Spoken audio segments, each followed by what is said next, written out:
J'ai travaillé sur des algues rouges calcaires, qui sont des espèces ingénieures du coralligène. Donc il y a un habitat marin de Méditerranée, qui est un habitat qui abrite une très grande biodiversité.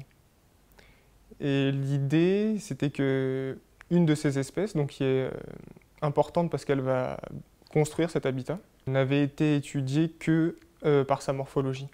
Donc c'était une espèce qui avait été définie uniquement sur des caractères de forme, en fait.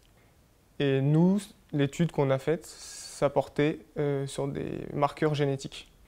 Et la première étape, en fait, ça a consisté à montrer qu'au sein de l'espèce qui avait été décrite morphologiquement, on avait en fait 8 espèces différentes qu'on a pu définir par la génétique. Et non seulement on a pu les définir, mais ensuite on peut aussi identifier chaque individu par une méthode génétique assez simple et rapide. Donc une fois qu'on avait montré, mis en évidence ces 8 espèces cryptiques, il y avait une question qui se posait, c'était est-ce que ces différentes espèces, on les trouve partout?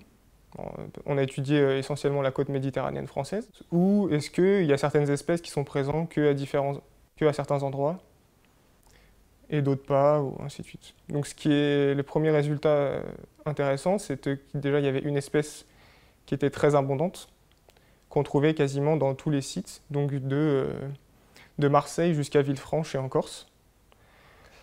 En revanche, cette espèce n'est pas présente donc sur la côte catalane, donc à Banyuls. Il y a une espèce qui est trouvée uniquement à Banyuls aussi, donc ça c'est encore une différence. Et il y a des sites aussi, des localités qui abritent une plus forte diversité d'espèces, notamment à Villefranche et dans la région marseillaise autour du phare de Cassidaigne. Donc à cet endroit-là, on a une très forte diversité pour ces espèces.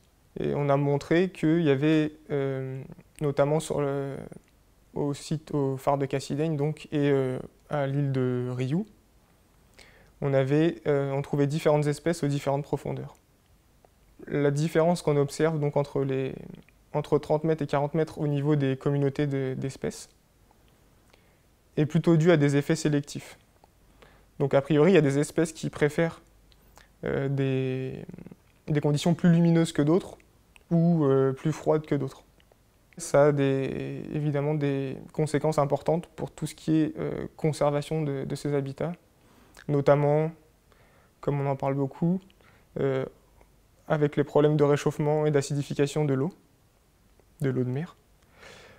Parce que ces espèces, enfin l'espèce du coup qui avait été décrite par la morphologie, qui avait un nom, donc, il y a eu des études qui ont été faites dessus, justement sur sa capacité d'adaptation et de résistance à des eaux plus chaudes ou plus acides.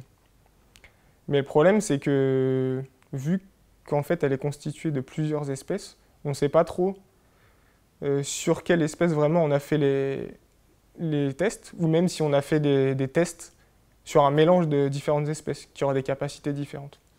Donc tout ça, ça nous oblige à revoir un peu ce type d'expérience, et cette fois-ci à faire des expériences pour comparer justement les différentes capacités d'adaptation entre nos 8 espèces, pour voir s'il y en a certaines qui seraient plus sensibles que d'autres ou pas, notamment au réchauffement climatique par exemple.